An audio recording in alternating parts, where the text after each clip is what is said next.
চাঁপাইনবাবগঞ্জ থেকে রাষ্ট্রীয় পরিবহন ডাক বিভাগের মাধ্যমে আম পরিবহন সেবায় তেমন সাড়া মেলেনি। আড়াই মাসে পরিবহন হয়েছে মাত্র ৩০০ ক্যারেট আম। ব্যবসায়ীরা বলছেন, প্রচার ও প্রস্তুতির ঘাটতির কারণে জনপ্রিয় হয়নি সেবাটি। এখনও কুরিয়ার ব্যবহার করছেন ব্যবসায়ীরা। ডাক বিভাগ বলছে, জনবল ও গাড়ির অভাবেই বাণিজ্যিকভাবে কার্যকর হয়নি সেবাটি। এবার মৌসুম শুরুর আগে চাঁপাইনবাবগঞ্জ থেকে দ্রুত সময়ের মধ্যে কম খরচে বিভিন্ন জেলায় আম পরিবহনের ঘোষণা দেয় ডাক বিভাগ। ঢাকা সহ উত্তরাঞ্চল ও দক্ষিণের ২৫ জেলায় ২৪ ঘন্টার মধ্যে এবং চট্টগ্রাম, সিলেট সহ ২১ জেলায় ৪৮ ঘন্টায় আম পৌঁছে দেওয়ার প্রতিশ্রুতি দেয়া হয়। তবে আমের মৌসুমের ২/৩ কেটে গেলেও ডাক বিভাগের সেবায় সাড়া মেলেনি। ব্যবসায়ীরা বলছেন, প্রচার ও প্রস্তুতির অভাবে সেবাটি জনপ্রিয় হয়নি। কুরিয়ার সার্ভিসে প্রতি কেজি আম পাঠাতে ১০ টাকা থেকে ২০ টাকা পর্যন্ত খরচ হয়।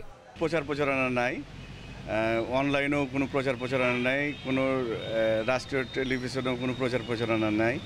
আমাদের এখানেও তারা কোনো ধরনের লিফলেটও বিতরণ করে নাই। কুরিয়ারওয়ালা তো ইচ্ছে মতো দাম কাটে, কখন বলে ১২, কখন বলে ১০, কখন বলে ১৫, এর বাইরে ঢাকার বাইরে এত টাকা, ঢাকার মধ্যে এত টাকা, বিভিন্ন রকম কলাকৌশল অবলম্বন করে। ডাক বিভাগ বলছে, স্পিড পোস্ট সেবার মাধ্যমে প্রতি কেজি আম পাঠাতে খরচ হবে ১০ টাকা এবং পরবর্তী প্রতি কেজির খরচ ৫ টাকা করে। তবে পর্যাপ্ত জনবল ও গাড়ি না থাকায় বাণিজ্যিকভাবে কার্যকর হয়নি সেবাটি। ১৮ জুলাই পর্যন্ত ২ উপজেলা থেকে পাঠানো হয়েছে মাত্র ৩০০ ক্যারেট আম।